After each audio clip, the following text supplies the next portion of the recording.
오늘은 절대로 어렵게 될 수 없는 사람이라고 하는 제목을 가지고 함께 나가겠습니다. 오늘 보면 21절에 이제는 율법 외에 하나님의 한 의가 나타났으니 율법과 선지자들에게 증거를 받은 것이라 이렇게 얘기하고 있어요. 사실은 저도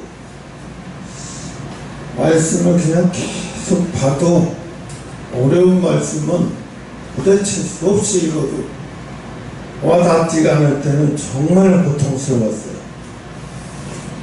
그런데 오늘의 말씀을 통해서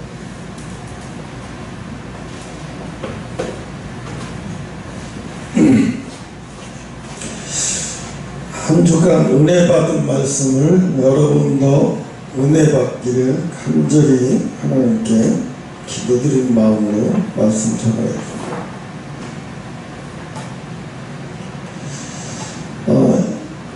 이 세상에는 예수 믿으면서 영이 왜 거기에서 피곤해서 이 세상에서는 성령이 세 가지가 있어요. 성령이 육에 머무르는 사람이 있고, 성령이 혼에 머물러 있는 사람이 있고, 성령이 우리 영에 머물러 있는 사람이 있어요. 근데 하나님이 거듭난 사람이라고 하는 것은 성령이 우리의 영속까지 오신 것을 말하는 거예요. 성령이 우리의 영속까지 임한 사람을 거듭난 자라고 말하는 거예요. 그러니까 예수님 하나님 말씀이 뭐라 그러냐면 너희가 거듭나지 아니하고는 하나님 나라에 도무지 들어갈 수가 없다 그랬어요. 그러면 성령으로 거듭났다는 게 뭘까? 거듭났다는 게 우리는 거듭났다는 말을 잘못하면 오해할 수 있어요. 털었더니 저 사람 먼지 하나도 안 나더라. 이거를 거듭난 사람이라고 얘기해요. 아니거든요. 세상에서 털어도 먼지 안 나는 사람이 있을까 없을까? 율법적으로 말해서 겉으로 보이는 것만 보면 있을 수도 있을 수 있겠죠. 그러나 예수님이 뭐라고 말하냐면 마음의 생각까지도 범죄라고 말했어요. 마음의 생각까지도 죄라고 말했어요. 그렇기 때문에 우리는 내가 저지르지 않아도 사람들이 생각하기 그래요. 예수를 잘 믿는 사람들의 특징이 뭐냐? 자기는 책망할 것이 없다고 생각합니다. 자기는 책망할 것이 없다고 생각합니다. 또 하나는 뭐냐?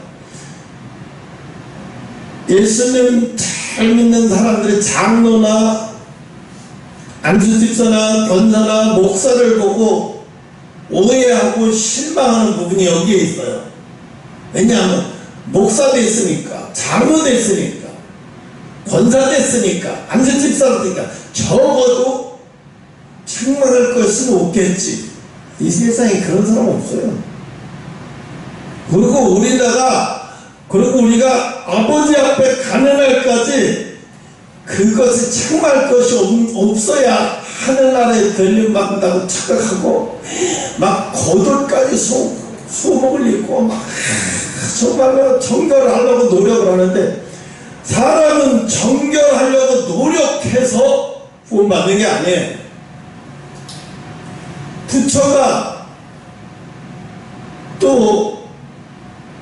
부처도 자기가 한번 거듭나 보려고 노력했어요. 마음이 깨끗해지려고 한번 노력해봤어요. 장가도 안 가고 돈을 닦아서 수련을 닦았지만 소용이 없었어요. 다 소용이 없었단 말이에요. 오늘 예수님이 우리에게 말씀하시는 거는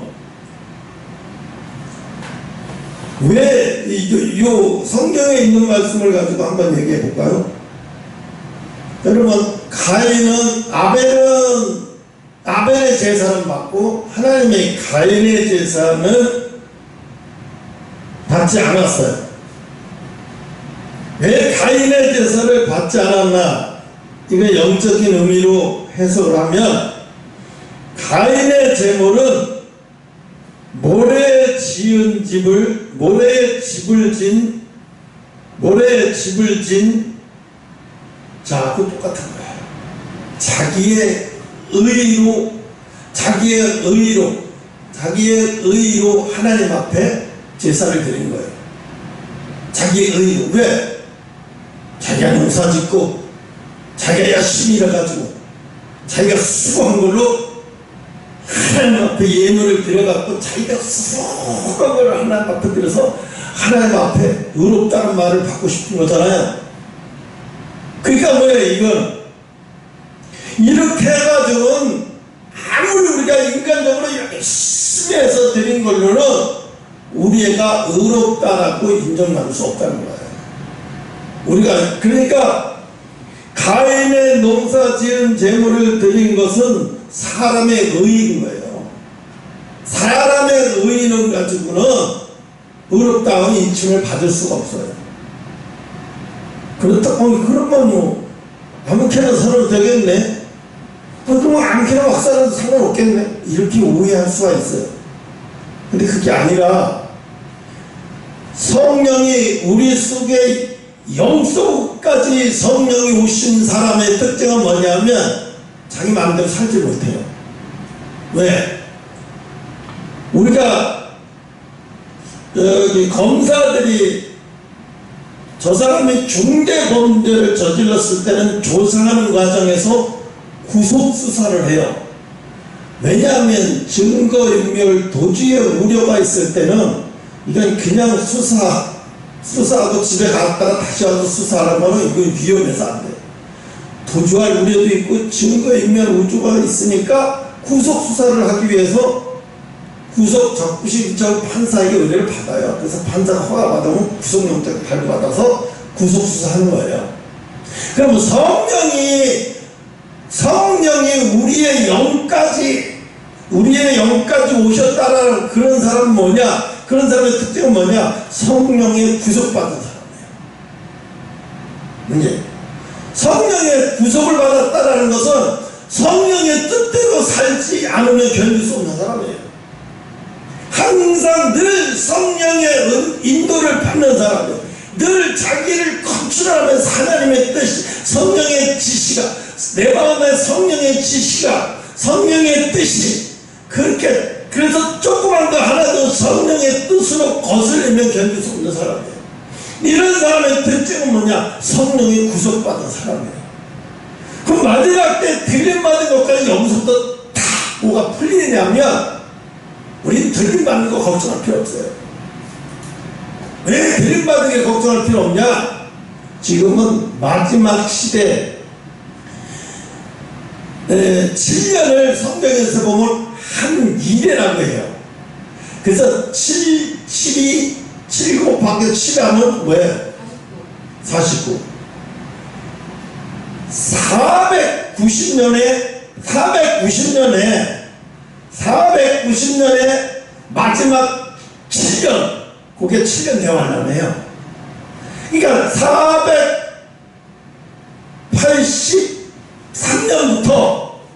483년부터 이제 대환란이 들어가는 거예요. 7년 대환란. 7년 대환란이 483년부터 7년 대환란이 들어가서 490년까지 채워질 그때 7년 대환란이 490년이 채워지면 7년 동안이 채워지면 그게 7년 대환란인데 그게 끝나면 이제 이 세상의 모든 일들은 다 끝나. 그럼 어떻게? 이제 490년이 490년 다 끝나면 그 다음부터 뭐야? 쉬는 거야. 어떻게? 천년왕국으로 들어가는 거야. 7년 대환란이 끝나면 천년왕국으로. 이 땅이 어떻게 될까요? 근데 그 7년 대환란이에요. 살아남을 사람, 신앙 가지고 있어 살아남을 사람은 없어요. 어떻게? 숨겨 당하든지 아니면 배교하든지 둘 중에 하나예요. 그건 나중에 얘기고 오늘은 그 얘기하려고 한 게 아니기 때문에 글로 안 갈게요. 그러니까 우리가 예수님은, 하나님은 우리를 뭘 보시냐면 김갑주 집사를 이렇게 바로 보는 게 아니에요. 예수님을 통해서 김갑주 집사를 보는 거예요. 예수님을 통하지 않고 하나님이 김갑주 집사를 바로 보면 김갑주 집사는 하나님 앞에 못 서요. 죽을 인간이에요. 왜?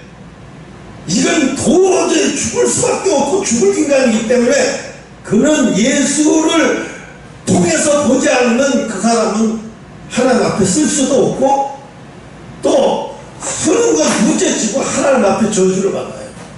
그렇기 때문에 어떻게 돼요? 하나님은 예수를 통해서 김갑주 집사를 보는 거예요. 우리가 4km, 요즘에 만원경이 얼마나 좋은지 일반 사람도 볼 수 있는 게 있어요. 1km 정도 떨어져 있는 것을, 시력이 아무리 좋은 사람도 1km 떨어져 있는 것, 1000m 정도 떨어져 있는 것을 볼 수 있는 사람은 없죠. 그럼 우리가 그 1000m 정도에 떨어져 있는 것을 보려면 어떻게 봐요? 만원경을 봐야죠. 요즘 만원경 엄청 잘 나왔어요. 어느 정도냐? 이런 만원경이 아니라 휴대폰에 있는 특수렌즈만 가지고 껴있으면 그걸로 1000m 멀리 있는 것도 다 봐요. 이 정도예요. 그리고 또 요즘에 뭐가 있냐면 선글라스를 진짜로 팔아요. 쿠팡에서 팔고 옥션에서 팔고 선글라스인데 이렇게 겉을 끼면 선글라스예요. 그럼 저 사람은 몰라요. 근데 여자 속옷까지 다 보여요. 맨살까지 다 보이는 거예요. 근데 그거를 39,900원을 팔아요. 근데 법적인 제재도 안 받아요. 노골적으로 얘기해요. 이거 다 보인다. 이렇게 해서 보여줘요. 여자가. 그럼 분명히 옷 입고 있는 여자가 맨살이 다 보이는 거야. 그 만원경이 4만원에 사. 불편하게 팔리는 거예요. 누가 사? 나이 먹은 사람 사겠어요. 10대 애들, 철배들이 있어. 호기심이 많고 10대 애들이 이런 걸 막 사는 거예요. 그런 걸 사면 어떻게 되겠어요? 아무런 제재도 받지 않아요. 그러니까 어떻게 되겠어요? 야, 이거 큰일인데, 이런 걸 방송에서, 이런 거 인터넷에서 그냥 노골적으로 파네? 이거 왜 죄는 못 걸지? 큰일이다, 야. 어른이 큰일 난 게 아니라, 그걸 범죄 목적으로 사용하려고 하면, 범죄자들한테는 이게 큰일이에요. 이게 도구가 되는 거예요, 이게. 그런데 우리가 하나님 앞에 쓰려고 하면 하나님은 우리를 어떻게 절대로 예수를 통해서 보지, 예수를 통했는데도 안 보이는 사람은 그 사람 구원 못 받는 사람이에요. 예수를 통하지 않으면 하나님 앞에 그 누구도 보이지 않는, 하나님 앞에 직접 보이면 죽은 사람이에요. 그건 이미 죽은 사람이에요. 하나님 직접 봤는데 예수가 안 보이고 바로 보였다. 그럼 이미 죽은 사람이에요. 이미 죽을 사람이고 죽은 사람이에요. 그런데 예수를 통해서, 만안경을 통해서, 그렇게 각주가 멀리인데 만안경을 통해서 보니까 김갑주 집사가 보여. 이 사람은 예수 그리스도라고 하는 만안경을 통해서 김갑주 집사가 보여. 그럼 예수 그리스도에 통해서 김갑주 집사를 봤는데, 김갑주 집사가 아직 이거 죄인인데 아직 모르는데, 그런데 김갑주 집사를 통해서 이렇게 보니까 성령이, 그 사람은 세 가지라고 했죠. 육, 혼, 영. 그러니까 예수라고 하는 만안경을 통해서 하나님이 김갑주 집사를 보니까 예수 그리스도 성령이 그의 영과 함께 계셔. 그의 영까지 침범하셔서 그를 구속해서 함께 계시고 있어. 이건 100% 구원받은 사람이에요. 그 마지막 때 뭘 보냐? 죄 안 짓고 주일 잘 지키고 뭐 헌금 잘 드리고 뭐 11조도 잘 뭐 그런 사람의 행위 의로는 절대 구원받을 수 없어요. 그걸로 안 된다는 거예요. 그걸로 구원받는 거. 그런데 요즘에 많은 큰 교회나 많은 교회들이 뭔 사기를 치냐. 아니 우리 김갑지 집사 같은 사람이 교회를 재정을 책임지고 김갑지 집사 같은 사람이 구원 못 받으면 누가 받아? 김갑지 구원 받은 사람이 몰라서 그렇지. 우리가 봐도 다 알잖아. 이런 말을 하면 이게 다 사기꾼이에요. 우리가 볼 때 그래. 성도들이 볼 때 아이고 저 김갑지 장로 교회 얼마나 봉사하고 헌신전하고 저 사람이 구원 못 받으면 누가 받아? 근데 예수님이 뭐라고 했어? 네가 내 이름으로 병을 고치고 내 이름으로 뭐 하고 대하지만 하나님은 내가 너를 도무지 모른대. 왜 모른다고? 저 사람이 교회도 얼마나 열심히 다니고 얼마나 그렇게 했는데 왜 하나님은 도대체 내가 너를 도무지 모른다고 했을까? 왜? 그 안에 성령이 영까지 침범하셔서 그를 구속시킨 상태가 아니기 때문에 하나님은 그가 안 보이는 거예요. 알겠죠? 하나님은 그가 안 보여요. 이미 성령이 그가 그의 육체 속에만 계셔. 그의 육체 속에만 계시기 때문에 뭐 그의 육체 속에만 계시는 육에 속한 사람들, 육에까지 성령이 육까지는 함께하게 계시는데 성령이 육까지 함께하게 계시는 사람의 특징은 뭐냐? 기도하면 다 들어주셨고 기도 역사도 나타나고 왜 육적인 것은 다 나타나. 근데 뭐가 안 나타나? 영적인 게 해결이 안 돼요. 성령이 육까지 혼까지 지배한 사람의 특징은 귀신을 쫓고 병 고친 혼까지 들어간 사람을 얘기할게요. 성령이 혼까지 들어간 사람은 우리의 혼이 떠났다 그러잖아요. 그 혼까지 성령이 지배한 사람의 특징은 뭐냐면 그 사람 예수 이름으로 남에 가서 기도를 드려도 병 고치고 다른 사람의 기도 역사에서 그런 역사가 다 나타나요. 그런데 그거는요 불법이에요. 불법이라는 말은 뭐예요? 반대로 합법적이지 않다는 얘기잖아요. 해서는 안 되는 얘기잖아요. 해서는 안 되는 게 뭘까요? 그러니까 내 이름으로 너희들이 얼마나 많이 했는데 예수님은 모른대요. 왜? 내가 성령이 그 속에서 너의 혼을 구속시킨 상태에서 성령이 지시하에 네가 성령의 인도를 받아서 한 게 아니기 때문에 하나님은 그걸 불법으로 치는 거예요. 불법과 합법의 차이는 뭐냐?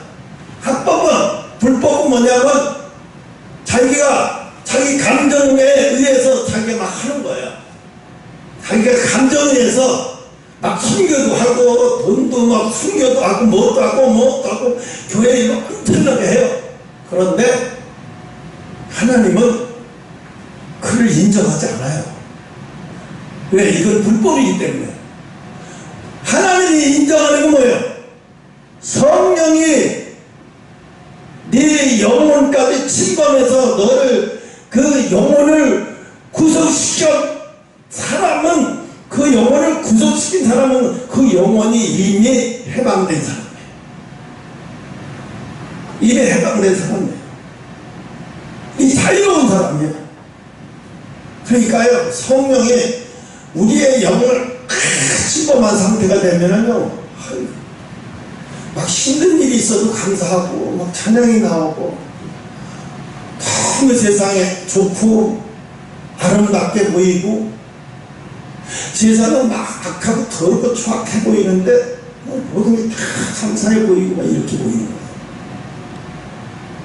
그러니까 우리가 많은 사람들이 속는 게 불법을 많이 해서 장로가 된 사람들 많아요.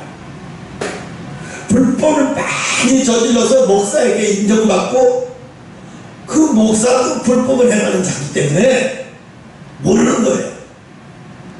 영에 속한 사람은 영에 속한 사람끼리 알아보는 거예요. 예수님이 뭐라 그래요?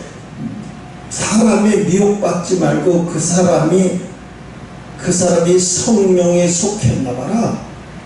그 사람이 성령에 속했나 봐라. 그 사람 속에 성령이 있나 봐라. 그 사람이 성령이 있나 봐라 이거예요. 모르니 멀리까지 가려면 시간이 너무 많으니까 여기까지 가고, 아무튼 로마서 4장 한 번 더 볼게요. 로마서 4장 4절로 8절 보면 그 옆에 있는 거예요. 443페이지 신약성경.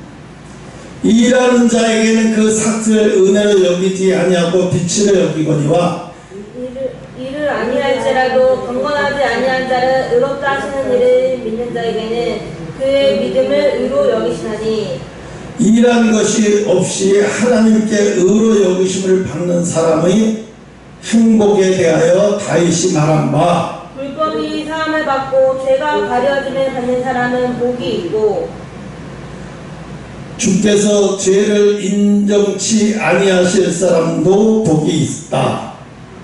함과 같으니라. 그런즉 행복의 할례자에게뇨 무할례자에게뇨 대저 우리가 말하기를 아브라함에게는 그 믿음으로 의로 여기셨느니라.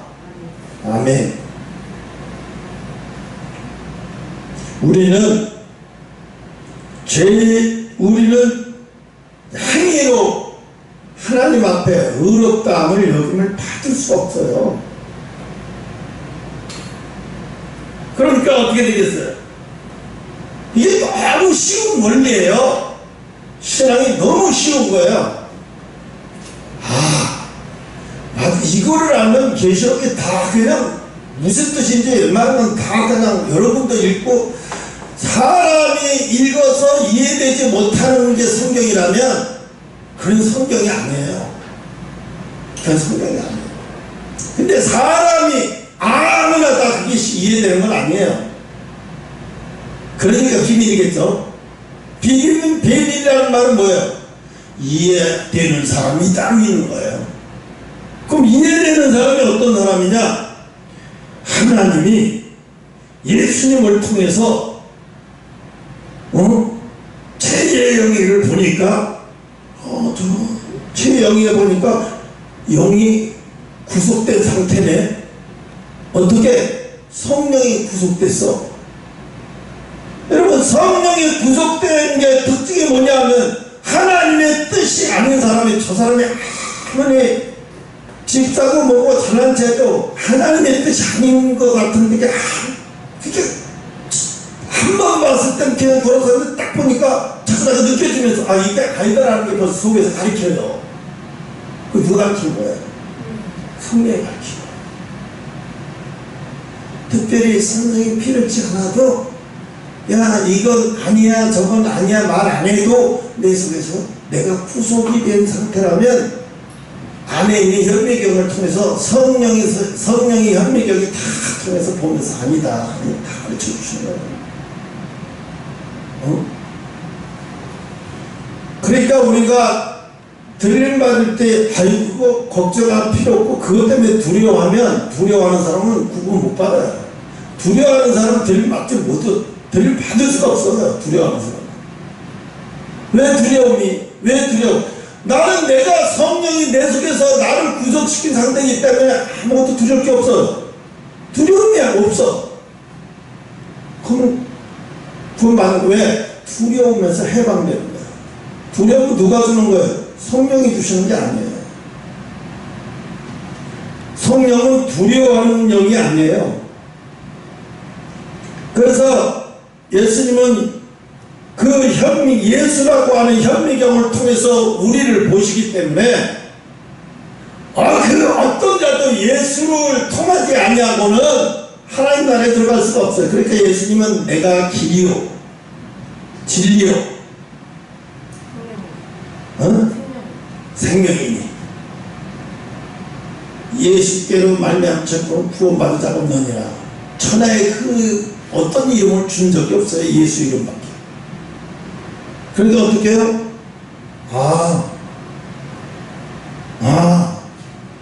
이거구나. 그러니까 예수님을 통해서 성령의 구속이 된 사람의 특징을 보니까 육신대로 살 수가 없어요. 네.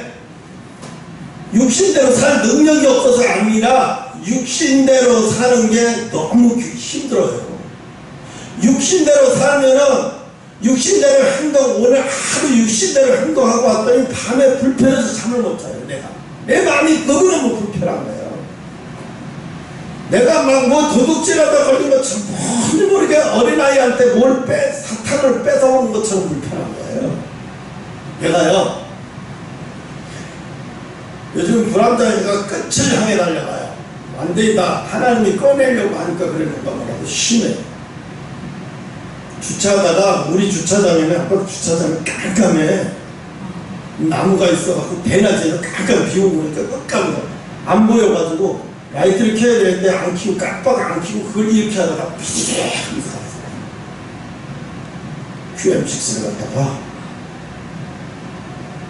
은호 삼성을 갖다가 옆에 범버를 찍어줬어. 어떡하지? 찍어가지고 전화를 하려니까 아침 7시니까 너무 일찍 전화도 불편해서 그냥 메시지로 보내서 사진하고 저기 이렇게 기스가 났습니다. 죄송합니다. 정말 죄송합니다. 바쁜 시간에 혹시 바쁘시면 오후에라도 보험 처리하시던가 이렇게 하셔서 제가 원상복귀하고 있습니다. 너무 죄송합니다. 운전이 미숙했습니다. 막 이랬더니 저렇게 메시지가 왔어요. 예, 제가 이제 봤네요. 괜찮습니다. 사진 봤습니다. 차가 굴러가기만 하면 됐죠. 괜찮습니다. 됐습니다. 근데요, 내가 처음으로 이 세상에서 용서받는 것이 어떤 거라는 걸 알았어요. 너무너무 내가 추한 거예요. 나는 저랬으면 당장 내가 오후에 그냥 범버 다른 상처가 이때 범버를 다 갈아치우던지요. 완전히 아주 독방을 씌워야 되겠다고 보험 처리했을 텐데 그렇게 하고 사람 다친 것도 아니고 사진 보니까 기스가 난 건 하는데 그거 중요하지 않다고. 참 내가 차를 보물로 다니는 것도 아니고 괜찮습니다. 편하게 그냥 지내세요. 많이 놀라셨겠죠. 막 이런 메시지가 와가지고 내가 지난 살아오면서 내 삶을 볼 때 정말 창피한 거예요. 내가 예수님 말고 이 땅에서 이렇게 은혜에 감사해 본 적이 처음인 거예요. 그리고 내가 새벽 기도를 왔다 갔다 하면서 앞에서 신호를 좌회전하는데 이게 멍청이 있는 사람한테 팡팡 대고 나도 모르게 에이 멍청이 너 신호 앞에서 뭐 하고 있는 거야 이러면서 팍 돌리면서 내가 욕을 하고 있어요. 내가 오다가 그 사람이 해줬습니다. 하나님이 지금 이걸 보시면 네가 목사냐 도대체 뭐냐 너는 누구냐 네가. 그래서 집에 와서 공부하면 너무 창피한 거예요. 내가 부끄러운 거예요. 야 다른 사람은 그 사람은 내가 그러면 오후에 자세히 보고 다시 연락하겠다 이런 말도 안 하고 그냥 사진만 보고 이 정도면 괜찮겠다. 다른데 문제 없다. 새 차도 아닌데 그렇게 얘기하면 내가 왜 나는 이런 세상 이렇게 예수 안 믿는지 모르지만 이렇게 돌아가는 큰 사람 이렇게 그러실 때 나는 목사라고 해가지고 그거 조금 신호 놓치면 내가 무슨 어디 열차 사고를 하는 것도 아닌데 뭘 그걸 그렇게 욕을 하고 왜 그 신호를 못 받게 해가지고 내가 지금 이 신호를 좌회전을 못하고 다시 또 2, 3분을 기다리게 하고 욕을 못해가지고 나 지금 목이 성질을 부리더라고 내가. 그래서 이거 참 큰일이야. 이거 참 큰일이야. 그러니까 내가 말을 안 하지만 내가 내 자신을 보면서 내가 죄인이구나, 내가 정말 죄인이구나. 은혜 받아놓고 그 사람한테 은혜 받아놓고 나는 저 사람을 용서도 못하네.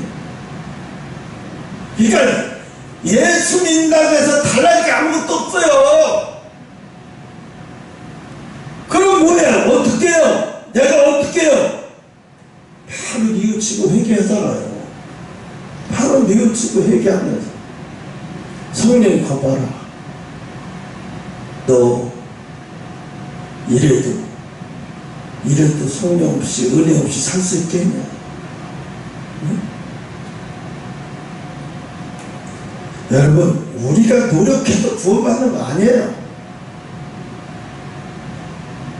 그렇지만 우리가 노력해서 구원받는 것이 아니지만 우리가 성령을 해방하는 방해꾼이 되지 말아야 되는 거예요. 내가 성령에 사로잡히기를, 내가 성령, 하나님의 아무에게나 성령이 구속되는 게 아니에요. 예를 들자면 사도 바울처럼 핍박을 하는데도 하나님이 그를 막 해가지고 한 게 아니라 일부러 그렇게 하신 거예요. 사도 바울은 왜? 이미 핍박받기 전부터, 이 세상에 태어나기 전부터 하나님의 계획이 뭐냐? 그 사람은 이미 엄마 뱃속에 있기 전부터 하나님의 계획이었어요. 사도로 세움받기 위해서, 복음의 빚진 자가 되게 하기 위해서 일부러 그렇게 한 거예요. 그 나중에 성령의 인도함을 받으니까 어떻게 해요? 사도 바울이 죄인이었지만 어마어마한 사람이 됐잖아요. 죄인이었지만 어마어마한 사람이 되면서 뭐라 그래? 내가 육적으로 보면 가물리 학문의 제자고, 내가 로마 사람이고, 내가 육적으로 보면 내가 너희들보다 꿀릴 게 없어. 너희들은 로마 시민 거를 돈 주고 샀지만 난 원래가 부모서부터 원래가 로마에 이리 가서 로마 시민으로 태어난 사람. 그러니까 내가 너희가 이런 걸로다가 나를 족쇄 채우려고 하지만 나는 너희들 게임이 안 돼. 그러면서도 내가 너희보다 못하다고 하는 것은 진짜 몰라서 못하다고 하는 게 아니야. 하나님 앞에 내가 죄인이라는 거지, 너희들에게 죄인이 아니라. 이게 사도 바울이 죄인이라고 하니까 그 사람들은 어떻게 생각하냐? 그럼 우리한테도 죄인이네 저럼. 되게 웃기는 거죠. 우리한테도 저거 죄인이네, 그렇게 생각하는 거죠. 그러니까 성경에 찬양해버려요. 죄인 오라 하실 때에 날 부르소서. 죄인 오라 하실 때에 인내하신 구세주여, 경건하다 경건치 않다. 하나님이 불법이라는 말은 교통법도 안 지켰다고 우리가 생각하는 도덕 윤리로 말해서 하나님 그걸 불법이라고 말하는 거 아니에요. 우리가 하는 그 법을, 하나님이 그 법을 안 지키는 사람을 불법이라고 얘기하는 게 아니에요. 하나님의 법을 말하는 거예요. 하나님의 법. 그 하나님의 법을 갖다가 불법이냐 아니냐. 그러니까 하나님의 법이 뭐냐 그러면 하나님의 법이 뭔데요? 하나님의 법은 성령이 우리의 영까지 오셔서 우리를 구속시킨 상태에서 그 사람이 주의 일을 하면 그거는 불법이 아니에요. 성령 받지 않고 하나님의 일을 한다고 하는 것은 불법이라는 것, 어디다. 왜? 네가 내 이름으로 뭐라 해도 나는 도무지 너를 알지 못해. 이거 너무 억울하지 않아요? 아니 얼마나 저 사람이 평생을 저렇게 살았는데 도무지 내가 너를 알지 못한다는 말을 하시면, 이제 와서 그런 말을 하시면 어떻게 해요? 10년 전 20년 전에 오셔서 그때 하나님 나한테 너가 지금 하고 있는 게 불법이라고 말하셔야죠. 그럴 수도 있어요. 그런데 자기의 의로 구원받으려고 하는 그 자체는 뭐냐? 예수를 무시하는 거예요. 예수의 피를 또 한 번 더럽게 만드는 거예요. 이미 내가 예수 그리스도를 영접하는 순간에 나는 죄사함을 받았어요. 뭐든지요, 뭐든지 예수님이 중심이고 예수님이 전부예요. 그러니까 성경에서도 예수님이 침례를 받았기 때문에 우리도 사실 침례를 받아야 돼요.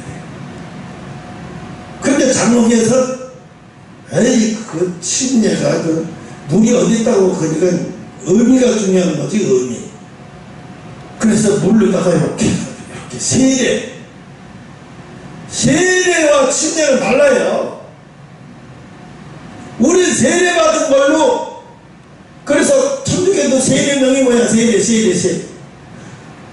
왜 장로교가 문제되는 뭐냐면, 천주교에서 나와서 완전히 개혁하려고 그러면 세례도 없애버리고 침례를 바꿨어야지. 개혁을 하려면, 그죠? 그 세례는 그대로 기독 천주교 그대로 따라오고, 왜? 편한 것만 따라왔어. 편한 거.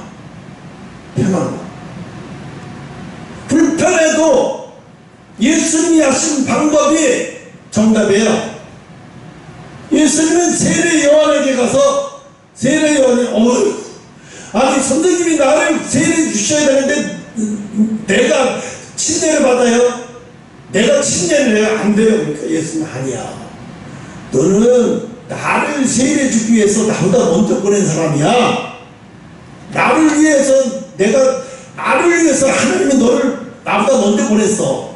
그러니까 네가 나를 세례 주는 게 맞아. 침례 주는 게 맞아. 빨리 해. 혼난다. 빨리 해. 그래서 여다강에서 침례를 탁 했어요. 그랬더니 그때 어떻게 했어요? 성령이 물속에서 올라오니까, 예수님 올라오니까 성령이 비둘기같이 임했다고 그랬어요. 그쵸? 성령이 비둘기같이. 그 세례 받기 전에는 그런 거를 기록된 데가 없어. 성령이 비둘기같이 임했다라는 그런 기록 없어요. 근데 예수님이 요한의 세례를 받고 일어날 때 그냥 성령이 비둘기같이 임했다 이렇게죠. 그러니까 어떻게 해요? 우리도 침례를 받는 게 맞아요. 어떤 장로교 목사님이 10년을 목회하다, 담임 목사로 10년을 목회하다가 침례교 목사님한테 가서 나 침례를 해달라고 했대요. 왜 그러냐고. 장로교 목사님이 왜 침례교에 와서 나한테, 아니면 일식도 없는 나한테 와서 그러냐. 그러니까 이분이 하는, 예수님이 정답이죠. 예수님이 침례를 하셨는데 내가 세례 받고 나서 내가 이렇게 급급하고 목욕을 안 하는 것이 불편하고 개운하지 않아서 침례 받고 싶으니까 침례 해달라. 왜? 자기가 침례를 받아야 자기 성도들도 침례를 시켜줄 거 아니에요. 일단 자기가 받아야 돼. 누구를 시켜줄 수 있잖아요. 그래서 자기가 침례교 목사한테가 세례를 받았는데 그 목사님이 그런 거예요. 소문이 난 거예요. 장로교 목사를 찾아와서 자기한테 침례를 해달래서 얼마나 쓰듯이 해서, 그래서 침례를 해줬더니 감사문도 하고 가더라고. 나 그렇게 희한한 사람 봤어. 근데 이분은 그러고 나서 막 밤마다 잠이 꿀마시고 너무 그 다음부터 성경이 더 꿀마신 거예요. 내가 진작에 이렇게 했어야 되나 보다. 그리고 자기 교회 성도들도 원하는 사람에 한해서 다 침례를 해줬어요. 그러니까 성도들이 어떻게 되겠어요? 아니 담임 목사님이 다 침례를 해주시네. 그럼 나도 받아야지. 나도 받을래. 다 받았어요. 소문이 났어요. 그 교회가 장로교단에서 제명되어 버렸어요. 목사도 장로교단에서 제명시켜버렸어요. 그래서 어떻게 독립교회고, 그냥 침례교회도 속하지 않고 우리 교회처럼 어디에도 속하지 않은 독립교회로 그냥 범인돼가지고 그냥 해버렸어요. 이건 저는 사단 얘기를 했어요. 시간 빨리 가는데. 그러니까 우리가 매일같이 죄를 져도 용서받을 수 있는 것은 이미 예수님이 어떠한 죄를 저질러도 이미 대가를 다 지불해 놓으셨기 때문에. 대가를 다 지불해 놓으셨기 때문에. 예를 들자면 이거예요. 어떤 사람이 이제 운전을 배우기 위해서 좀 불안해. 그래서 한번 이것저것 운전하고 엄청나게 다 들어갔어. 교통 딱지벌까지 다 들어갔어. 그랬더니 내가 사고나고 뭐가 하면 다 와서 다 해결해버려. 다 와서 해결해버려. 왜? 이미 대가를 지불했잖아요. 그러니까 내가 오늘 대가를 지불했으니까 이런 죄도 저런 죄도 용서받으니까 나 어떤 죄를 저질러도 괜찮겠네 라고 생각하면 안 돼요. 안 되는 이유가 뭐냐? 얘가 다시 뛰고 가라. 안 되는 게 뭐냐? 안 되는 게 뭐냐면 성령이 내 속에 영에까지 오셔서 내 영속 깊은 곳까지 오셔서 내 영을 구속하시고 계시기 때문에 그걸 다른 말로 말해서 동행이라는 거예요. 성령과 동행하다. 내가 믿을 때 네가 성령을 받았느냐? 그 뭐야? 이 영 속에 성령이 함께 계시냐? 마지막 때 뭐를 보겠다? 예수를 통해서 내 영이 성령에 구속되어 있는지 아닌지 상태를 보겠다.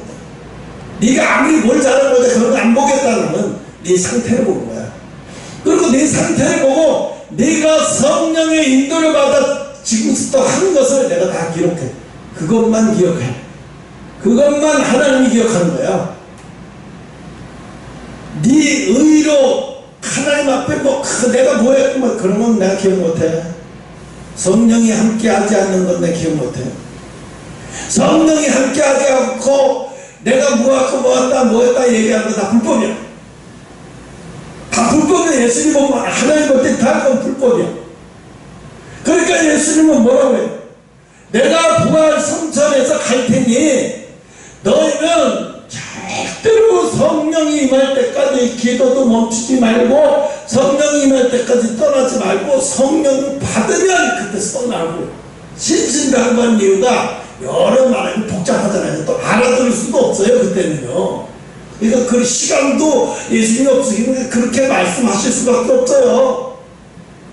근데 500명이서 그거를 다 지켰으면 좋았는데 그래도 120명이 받은 게 어디예요? 2라는 넘잖아요. 10%는 넘잖아. 10%. 응? 그러니까 우리가 마지막 때인 거예요. 내가 하나님 앞에 내가 이런 데 때문에 저런 것 때문에 난 들림받지 못한다. 아니에요. 그런 게 아니에요. 거듭났다라고 하는 것은 저 사람이 도덕과 윤리적으로 보면서 그걸 가지고 우리 거듭났다, 하나님 앞에 엄청나게 헌신하고 그런 걸 보고 해서 거듭났다라고 얘기하면 안 돼요. 거듭난 사람은 성령의 영이 구속당해서 그 성령의 인도의 삶을 살지 않으면 견딜 수 없고 자기 마음대로 육이 좋아하는 일을 할 수도 없고 해봤자 불편해서 사는 사람이에요. 이런 사람은 어떻게 마지막 때 들림받는 거예요. 그냥 들림받으면서 그냥 들림받는 게 문제가 아니라 하늘나라 가서 상급까지 받아요. 네, 육신대로 살지 않았기 때문에 성령의 인도를 받아서 성령의 인도를 받아서 살면 편하냐? 안 편해요. 육은 고달파요. 육신은 어떨 때는 괴로워요. 왜? 육신도 날 지배했고 성령도 날 지배했기 때문에 이 육신의 것이 따르느냐 성령의 것이 내가 육신의 것 성령의 것을 따를 때는 육신이 너무 힘들고 고통스럽고 거듭나면 자존심도 하고 막 죽을 것 같아요. 그렇기 때문에 상급인 거예요. 그렇기 때문에 성령이 구속받은 사람의 상급이 그래서 상급인 거예요. 상급이 아니면 그게 성령이 함께하는 삶을 사는 게 상급이 아니면 어떤 게 상급이야?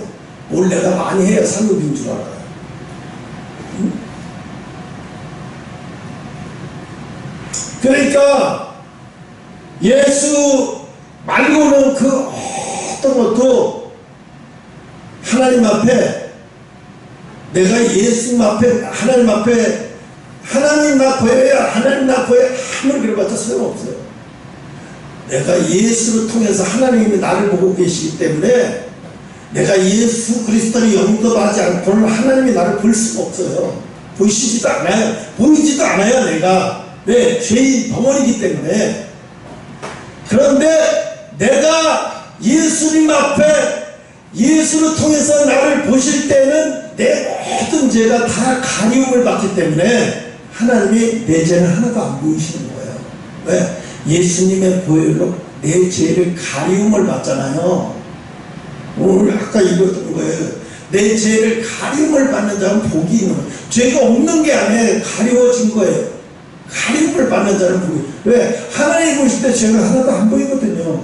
하나님 보실 때 깨끗하게 보이거든요. 예수님을 통해서 보이니까.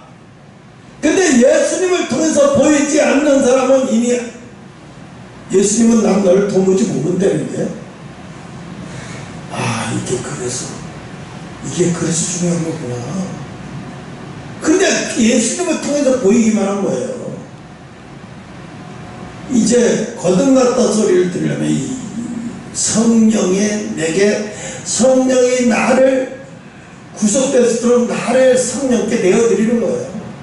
그 성령이 내 속에 들어오.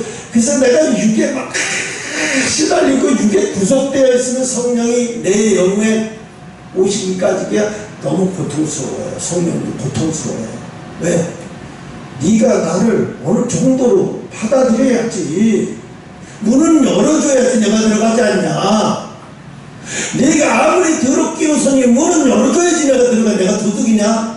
문 열었다는데 막 침범해서 들어가는? 성령은 그런 분 아니에요. 네가 큰데리 문을 열고 신랑이 기다리면 나를 기다려야 내가 널 들어가지. 이제 이렇게 말하면 좀 이해가 되나요? 응? 그래서 로마서 4장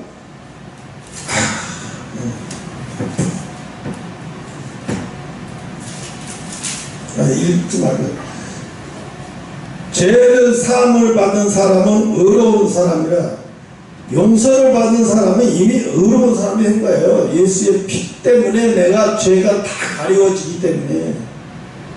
네? 로마서 4장 6절 8절 말씀은 우리의 죄를 예수님의 피가 다 가려졌기 때문에, 용서가 됐기 때문에, 제 피로 가려졌기 때문에 예수님을 통해서 나를 보시는 하나님이 거기다가 성령이 구속되어서 저가 살아가고 있으니, 하나님이 지금 이 땅에 심판을 하시러 오시면 예수님께 구속되지 못한 죄종, 예수님께 구속되지 못한 하나님의 일꾼들이 너무 많아. 그래서 이런 사람들은 뭐라고 해? 하나님은 불법을 행합니다. 이 불법을 하는 자. 그러면 이 불법을 행하는 자들아, 예수님 뭐라고 해? 너희 육신의 상전에게도 복종하고 이 세상의 법에도 순종을 살라고 그러죠. 그런 거예요. 하나님 이 세상 법을 불법이라고 하는 게, 이 세상 법을 불법이라고 말하는 게 아니시구나라는 걸 알 수 있잖아요. 그죠?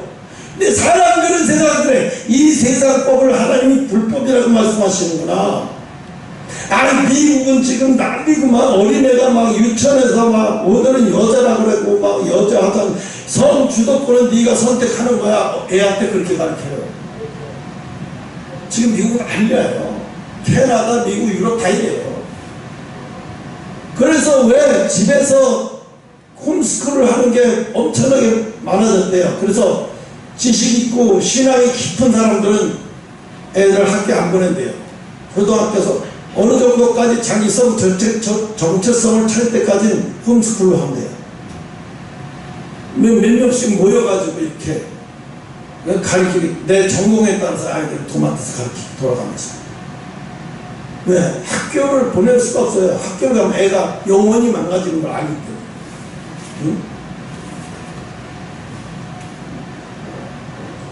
세상은 세 가지의 사람이 있는데, 말씀을 읽어서 복을 받는 사람. 아이고, 시간이 없어서 여기까지 줄게요. 말씀을 읽어서 복을 받는 사람이 있고, 말씀을 듣고 복을 받는 사람이 있고, 말씀을 지키고 복 받는 사람이 있어요. 말씀을 지켜서 복 받는 사람이 누굴까? 다니엘 같은 사람이죠. 왜? 우상에게 절하지 않고 우상의 제물 먹지 않으면서 자기를 지키기 위해서 육신의 목숨도 내던져 버리잖아요. 이 말씀을 지켜서 복 받는 사람. 말씀을 지켜서 복 받는 건 수준이 상당한 사람들이에요. 그죠? 또 말씀을 듣고도 복 받는 사람 있잖아요. 듣고도 말씀을 듣고도 깨닫고 돌아오는 사람 있고, 또 말씀은 자기가 읽어서, 어떤 과학자가 그랬다고 했죠. 창세기 1장 1장 그 성경 딱 넣고 교회 와서 그 다음부터 교회 나왔다. 왜? 창세기 1장 1절 보고 모든 게 과학이 다 풀어지는 거예요. 이 말씀을 읽고 복 받는 사람. 그럼 여기도 저기도 안 속한 우리는 뭐예요? 깍두기. 그래서 죄는, 예수님이 그래서 십자가에 죽으시고 부활하실 때 죄도 같이 부활한 게 아니에요. 십자가에 죽으시면서 세상의 모든 죄를 지고 같이 죽으셨어요. 그러면서 죄도 같이 죽고, 다시 죄가 부활한 게 아니라 예수님만 부활했지 죄를 다시 부활시키지 않았어요. 예수님만 부활하신 거예요. 그러니까 예수님이 오러오신 거죠. 다시 그대로 죄를 짊어진 채 다시 부활했다 그러면 죽을 필요가 없는 거지. 죽음 자체가 의미가 없는 거죠. 그래서 요한복음 4장 25절에 예수님은 우리를 범죄함으로 내어줌을 당하신 분이에요. 범죄해서, 우리가 범죄했어요. 아담과 하와가 이미 범죄하는 순간부터 온 이 우주가 다 범죄가 저질러지는 거예요. 왜? 아담이 이 세상을, 하나님이 아담에게 이 세상을 다스려라 그랬어요. 근데 아담이 죄를 지는 순간에 다스리는 능력을 상실해버렸어요. 그 다음부터 동물이 동물을 죽이고, 동물이 동물을 죽여서 먹고, 이거 뭐냐, 모든 동물도 짐승들 막 타락해서 이제 그 질서가 다 깨져버린 거예요. 하나님이 창조했을 때 처음에 질서가 다 깨져버렸어요. 그래서 모든 자연도, 모든 것도 파괴된 거예요. 어저께 저수지가 터져가지고 강물이 터져서 막 지금도 그 물을 빼서 그 안에 시신이 얼마나 있는지 모르잖아요. 한 29 이상 될 거라고 얘기합니다. 왜? 지금 가면 갈수록 자연재해가 가면 갈수록 더해요.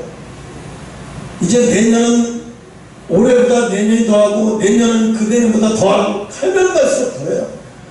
내가 너무 아픈 거는요, 우사의 소들이요, 이렇게 떠내려가요. 이렇게 떠내려가. 이 살아있는 소는 어떻게든 살으라고 팍 치는데, 어떤 죽어있는 소는 엉덩이가 붕 떠 있어요. 머리가 들어갔어. 머리가 죽으니까 어떻게 해요? 머리를 들 힘이 없어. 이미 죽었기 때문에 물속으로 들어갔어요. 머리는. 엉덩이만 떴어요. 저건 죽은 소구나. 근데 살아있는 소는 뭐예요? 엉덩이 들어갔는데 머리가 떠 있어요. 그 농부가 그 소를 키우는 사람이 그 소가 죽으니까 어떻게 살릴 방법도 없고 자기 들어가봐서 소용이 없고. 내가 그걸 하는데 있죠. 이 심판의 재앙이 저렇게구나 하는 게 그냥 환상으로 빡 느껴지니까요. 여기가 너무 아파요. 그걸 보는 순간. 소가 너무너무 불쌍한 거예요. 소가 그냥 계속 죽어가는 거예요. 죽어가도 아무도 그걸 어떻게 살릴 수가 없어요. 왜? 그 강물을 뚫고 거기에 들어갈 수가 없는 방법이에요. 헬기를 해서 그걸 어떻게 소 한 마리가 500km 나가 이상인데 헬기를 했다 그래서 소가 내려져 자기가 자기 팔을 걸어서 올라갈 수가 없고. 지금 사람 살리기도 바쁜데 짐승 살리기 더 힘들죠. 그거 돼지들요, 얼마나 많은 돼지들이 근데 소보다 돼지는 수영 잘해요. 어떻게 다 죽어있는 돼지 별로 없더라고요. 근데 소는 둥둥 떠다녀요. 죽어있는 게 아무것도 엉덩이 같은 우리 영으로 마찬가지예요. 죽은 영으로 둥둥 떠다니는 세상에 세상의 모든 유혹에 둥둥 떠들어가면서 마약하고 뭐하고 하면 지금요 우리나라가 얼마나 심각하게 타락해져 가고 있는 속도가 심각할 정도로 속도가 이제 가면 갈수록 더 경제가 더 좋아지진 않아요. 세계 경제가 더 좋아지진 않아요. 힘들어질 거예요. 많이 힘들어질 거예요. 여기까지 합니다.